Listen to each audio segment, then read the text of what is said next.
終於可以申請啦！仲有一個好消息要同大家講，就係第一批入紙嘅客人呢，短短嘅1個月嘅時間呢，已經係成功攞到佢哋嘅呢個 approval letter。我哋同 Florence 咧喺11月嘅16號同17號咧，就會喺香港開一個分享會嘅。我依家咧就幫大家爭取下福利先啦。我哋嘅觀眾會唔會有啲咩優惠俾到佢哋咧？嗱，我應承咗兩位嘅。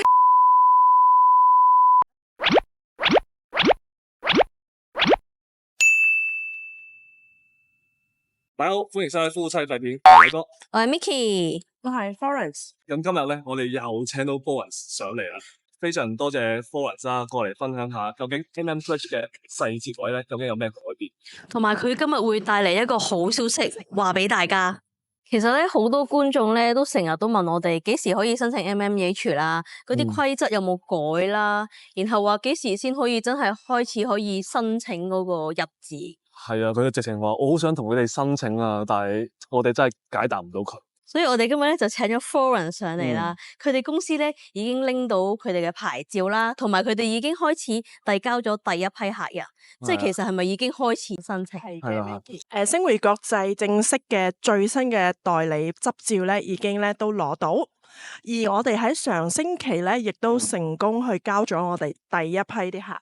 陸陸續續呢個星期咧，我哋又會再提交第二批啲客。咁政府咧已經係正式係接受人手提交，終於可以申請啦。即係就係已經 confirm。confirm 嘅。咁我哋嘅網上 submission 嗰個 system 咧係仍然係試跑緊，不過政府已經開始同埋開放咗咧，可以做一個人手嘅提交。OK，仲有一個好消息要同大家講，就係第一批亦都有一啲成功批出嚟嘅客啦。不過雖然唔係經我哋公司，但係我都好想將呢個好消息同大家講。第一批入紙嘅客人呢，短短嘅1個月嘅時間呢，已經係成功攞到佢哋嘅呢個 approval letter。好快喎，係1個月真係好快。所以我都估計可能嚟緊，因為啲手續簡單咯。睇翻個 record 1個月，咁我哋依家就冇咁貪心啦。咁有機會咧，可能接落嚟嗰啲咧，就會2個月到3個月入邊咧就可以批出嚟噶啦。呢個真係非常之好嘅消息。係啊，都大家都起碼都安心咗啦。大家都等咗好耐，因為係啊，啱啊。Florence，我見咧，其實市面上都唔係好多 agent 拎到牌照喎。其實我哋應該點樣揀一間真係對佢有信心嘅公司去申請？目前咧，我正式唔知道政府係批出幾多個執照嘅。不過的確咧，喺市面上，我哋有喺唔同嘅一啲social media 嘅 platform 啦，的確見到好多所謂嘅駁腳啦。即係有啲係啲 sub agent 同埋駁腳，咁我喺度都提醒下大家，咁如果想揾一間安全可靠嘅 agent 咧，首先你對接嘅時候一定要 check 清楚，佢哋間公司嘅牌照係咪真係 valid 嘅？因為入邊有個 barcode 可以直接喺政府網站 check 到嘅。第二要提醒大家喺篩選公司嘅時候咧，你哋係咪正式可以同到呢個牌照嘅持牌人對接，或者係佢哋公司嘅職員，咁我就可能可以提高大家嘅一啲警覺咯。咁 Florence，咁今次政府有公布咗啲咩細節位咧？喺提交嘅文件咧就冇咩更改嘅。因為有第一批客出咗嚟，我哋有機會有榮幸睇到所有入邊所有嘅細節位啦。咁喺度同大家就 update 下少少嘅，就係第一個更改咧，就係一批出以前係有6個月嘅，咁今次咧就縮短到3個月。即是話今次如果你收到嗰封 approval letter 咧，3個月內咧就要一家人一定要入境喺馬來西亞處理晒後邊嘅嘢啦。啱，係呢個係第一個更改嘅。咁第二個更改咧就係我哋已經 confirm 啦，90日嘅計法咧係可以計埋 dependent 所有嘅家庭成員家屬啦，一齊合計。即係大家嘅住嘅日子之時，可以一家人都一齊將個總數加起嚟計嘅。即係全家人加埋就90日就 OK 啦。係第三個咧更改咧就係大家一直好關注嘅，就係今次要求放嘅定期可以接受放美金。哦，OK。咁你可以選擇放美金或者係馬幣，咁就會係佢要求嗰個銀碼嘅等值嘅馬幣都可以接受。哦，OK。係 Florence，咁依家咧申請完之後咧，係要幾耐就要買樓咧？嗱，有兩個 condition。你收完嘅信之後嚟做 endorsement 啦，即係我哋係做貼簽嘅時候咧，你就必須要提交 sales and purchase agreement， 就係我哋嘅買賣合約。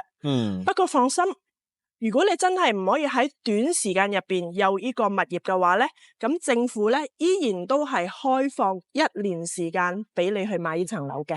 咁嗰個會係點樣去處理咧？我哋不如攞個 Silver 嚟做一個 example 啦，即係個 Silver plan 啦，因為 Silver 一批就批5年啊嘛。OK， 批文入邊係會指定已經 approve 咗5年。OK， 但係如果你未買層樓咧，就係你去做貼簽嘅時候，政府先會貼1年俾你。俾1年你先。Yes， 咁你依然喺呢個1年嘅時間咧，就去置翻嗰層樓啦。有咗買賣合約之後咧，就補翻俾政府。咁政府之後再續多後邊4年嘅貼簽俾你哋啦。咁之前買嗰啲樓又計唔計咧？之前買嗰啲係計嘅，係唔需要再去買。咁嘅分別咧，兩者咧，只不過係你唔可以做嗰個50% 嘅 withdrawal。即係今次公佈咗話，之前買嘅樓就唔可以 draw 個50% 出嚟。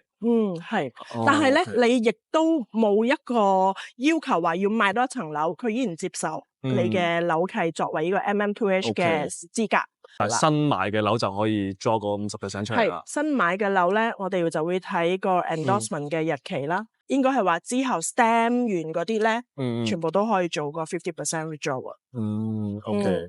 咁至少起碼就之前買嘅樓都計啦。係。咁 Florence，咁之前買咗樓嗰啲點樣攞翻嗰50% 出嚟咧？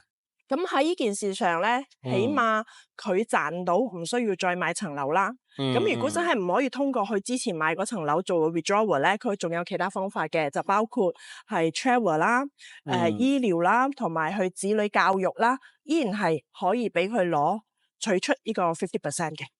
OK。或者可以再買多一層樓。係，我相信大家係有咁嘅能力嘅，係要同唔要啫。OK。Florence， 呢排好多人問我哋咧醫療保險嗰一方面，咁假設咧佢哋本身喺香港係有醫療保險嘅，咁嚟到呢度咧係要重新再買一份啊，定係香港嗰份都 OK 咧？好消息嘅，今次佢又調整咗少少嘢喎。咁今次咧就可以接受咧喺你哋海外咧，如果係有 cover 全球性嘅一份保單咧，咁今次可以接受啦。就唔需要喺馬來西亞呢邊咧再買多份保險。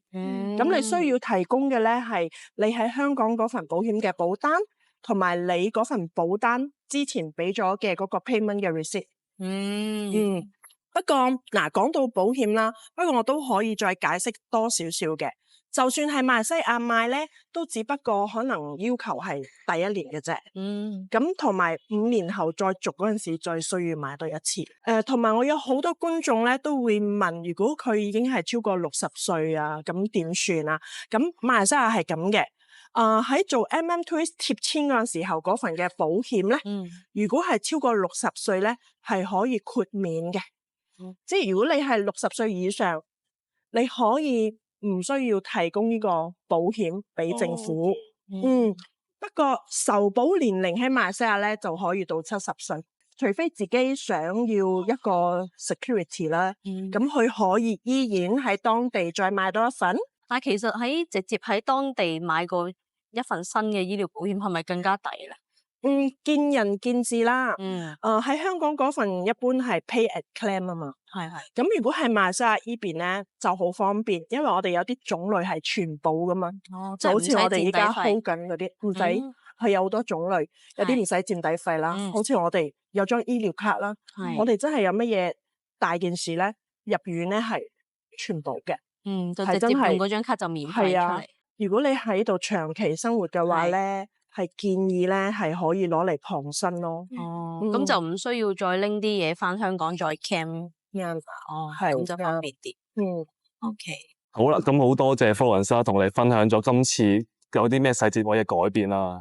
咁另外咧，我哋同 Florence 咧喺11月嘅16號啦同17號咧，就會喺香港開一個分享會嘅。主要分享嘅內容咧就係我哋生活咗喺馬來西亞呢度1年啦，究竟我哋嘅生活感受係點啦，我哋嘅生活經驗係點啦，希望我哋嘅經驗咧可以俾到大家幫助啦。MM2H 值唔值得去申請啦？究竟要唔要移居過嚟馬來西亞啦？另外咧，有睇我哋片嘅觀眾咧都知道啦，我哋喺滿家樂買咗1層樓。點解我哋要買呢層樓咧？其實我哋一開始咧真係嘅，冇諗過去買呢層樓嘅。個過程都幾搞笑嘅，原本揾2位幫手咧，就去拍下啲嘢啦，就 sharing 啦。點知拍下，我都冇諗過你哋會自己買嘅喎。係啊，我真係冇諗過。我哋真係冇諗住買嗰層樓嘅，但係奈何咧，嗰一層樓咧真係太過吸引啦。無論喺設施上面啦，或者係個環境啦。最緊要咧係個價錢都好吸引，同埋我都要同觀眾講啊，佢哋落完細訂之後咧，又擔心嗰層樓唔適合自己住啊，仲要揾埋嘅風水師傅嚟喎。我都想八卦下，其實風水師傅講好唔好啊？層樓咁係咯，咁唔知大家相唔相信風水？其實咧，即係大家睇到嗰條片咧，我個樣係好愕然嘅。因為我係冇諗過無啦啦食完煲仔飯，然後睇完層樓，然後就話要買樓，我以為佢玩我啦。跟住我嗰時嗰個樣係好呆咯，佢係好呆嘅。我心諗咩料啊？你呆嘅，我都呆啊。係咯，跟住我就翻到屋企就囉囉攣啦，因為佢已經落訂啦。然後我就叫我哋睇開個風水師過嚟睇，睇完之後好高分，85分，85分，係啊，100分入邊有85分啊。咁我又唔擔心嘅。當佢話揾個風水佬嚟嗰陣時候咧，我又唔係太擔心嘅，因為我自己喺搬去滿家樂之前嗰陣時候，我都自己亦都係有揾風水佬 check 下嘅。如果唔係，我亦都唔會有係自己住嗰邊啦。咁的確滿家樂啲磁場係幾好，同埋我哋嘅最高元首，我哋嘅 king 都係滿家樂嗰邊啦。係啊，如果個磁場唔好嘅地理唔好，咁我哋嘅 king 都住嗰邊，都會喺嗰邊住啦，係咪？所以呢個問題絕對你放心。但係真係唔知做乜鬼嗰一日咧，即係平時咧，我哋其實喺投資上面咧都屬於比較保守嘅，理性啲，係理性啲嘅。但係咧嗰日睇完之後，我真係覺得哇，好中意呢層樓喎！唔知係咪因為我之前有睇過 Pavilion 另一層樓啦，咁個價錢咧係講緊1100蚊，高層少少可能去到1200蚊啦。咁但係呢個價錢係低層700幾蚊，高層800幾蚊嘅喎，個質素都唔係相差話好遠喎。可能 Pavilion 嗰度有100分嘅，佢可能都有90分、95分，係咯。係你放心啦。咁如果我真係可以攞嚟介紹得俾大家嘅，咁應該唔敢講有100分嘅，咁起碼都會有80分㗎啦。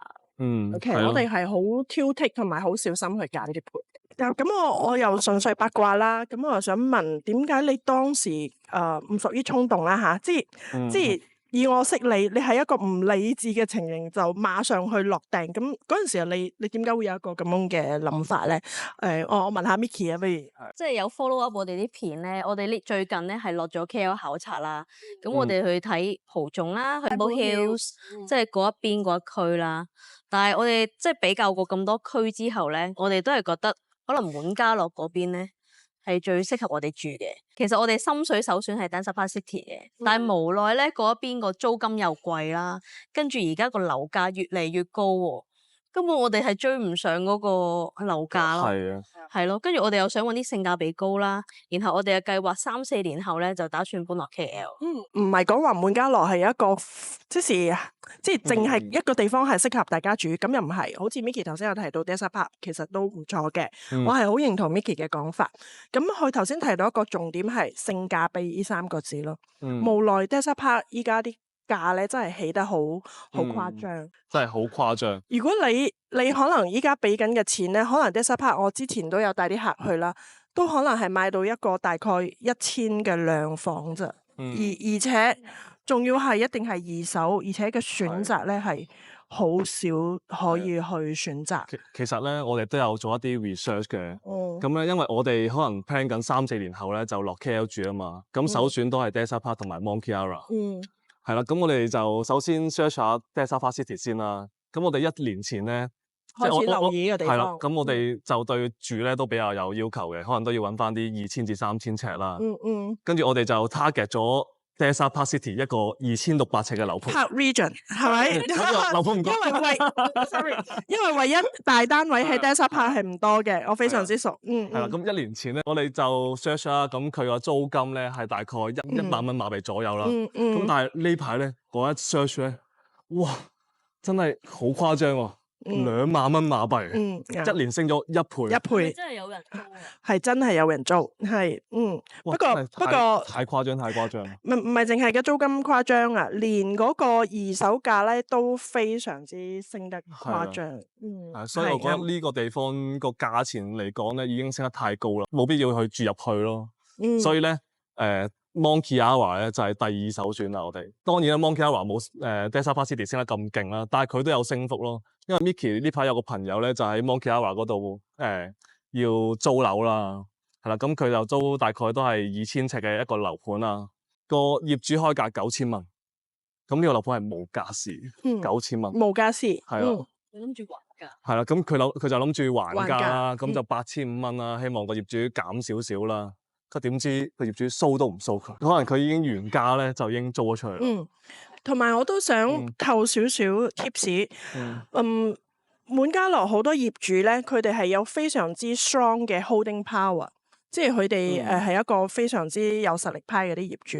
我曾經亦都試過咧，有個單位咧係有個 penthouse 嘅，即係佢係一個有私人泳池，咁咧係租緊24000馬幣。24000馬幣。但係個 target 嚟租嘅咧係我哋嘅中國朋友。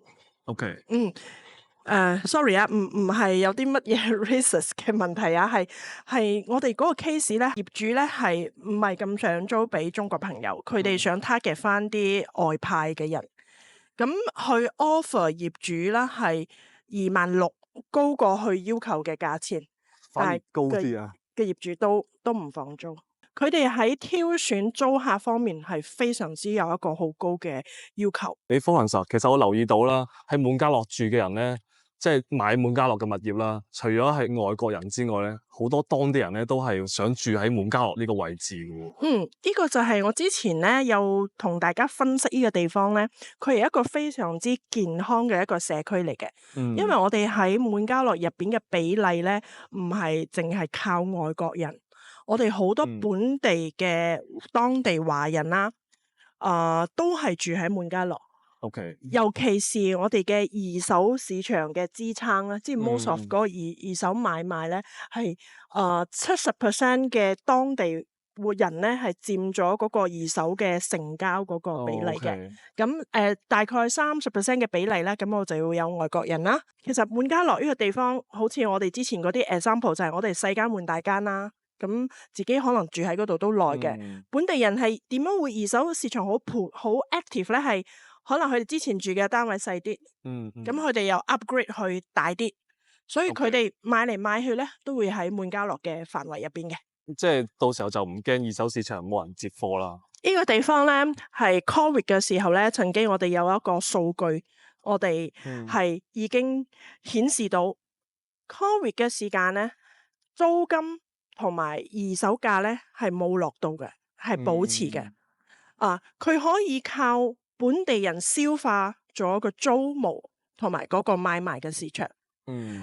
我做一個分析啊。Covid 嗰陣時候，可能大家意識到，我需要一間大間嘅屋企，因為唔想係一個咁細嘅空間，因為大家已經意識到呢個問題。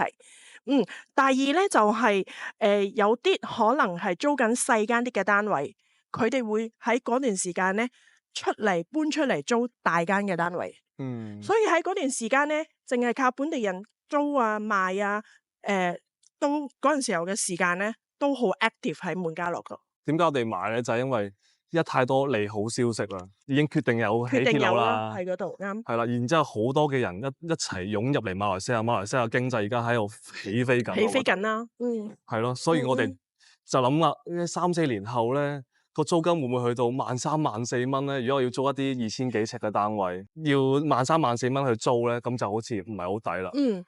咁我哋就決定自己去購買物業啦。係啊，係啦，係啊，計翻條數，如果真係依家你做按揭嘛，打算係啦，係啦。OK，如果你做按揭嚟講，你嗰個租金你俾人哋，不如你留翻嚟自己供翻層樓俾自己啦。係啦，咁我哋喺分享會嘅時候咧，就會詳細咁講下點解我哋會買呢個物業啦，俾大家啲詳細嘅資料啦，去分析下點解呢個滿加諾呢個地區係咁好啦。OK，同埋當然唔少得，我亦都會翻嚟同大家分享下 MM2H 依家開跑咗啲正式入紙嘅文件啦，咁樣成個流程點樣行啦。OK，同埋大家關於所有 MM2H 啲問題咧，亦都係可以嚟到我哋嘅分享會，咁係當場可以問我哋嘅。我依家咧就幫大家爭取下福利先啦。我哋嘅觀眾會唔會有啲咩優惠俾到佢哋咧？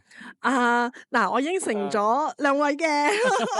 咁如果係有同我哋即時申請第二家園啦，或者到時睇中一啲樓盤啦，咁我哋咧就會免費考察團嘅。咁我哋會送出2晚嘅酒店住宿，同埋2日嘅考察團，就包括有專車去接你哋，跟住你哋可以度身訂造，咁自己想考察啲乜嘢，咁我哋就會到時送俾大家。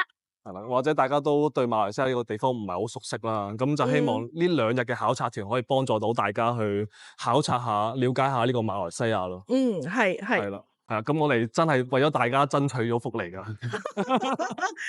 嚟一串我送酒店啊！OK， 好，咁樣我哋就香港見㗎啦吧。咁個日子咧就係11月16至17號啦。咁地點咧我再同大家講啦。係地點我哋再同大家講，咁就大家可能就聯絡 Micky 或者 Raymond，咁 Raymond 咧就會將講座當日嘅地點再通知大家啦。咁詳細嘅資料咧，我就會放喺下邊嘅 description box 啦。咁入邊有條 link 嘅，咁大家可以 click 入呢條 link 咧就報名啦。咁今次咧真係名額有限，係啊，因為個場地嘅位置咧都唔係話太大啦，咁就真係先到先得啦。係啦，啱。OK，好，咁我哋就下個月係香港見啦。好啦，咁我哋今日呢條片咧就到呢度完結啦。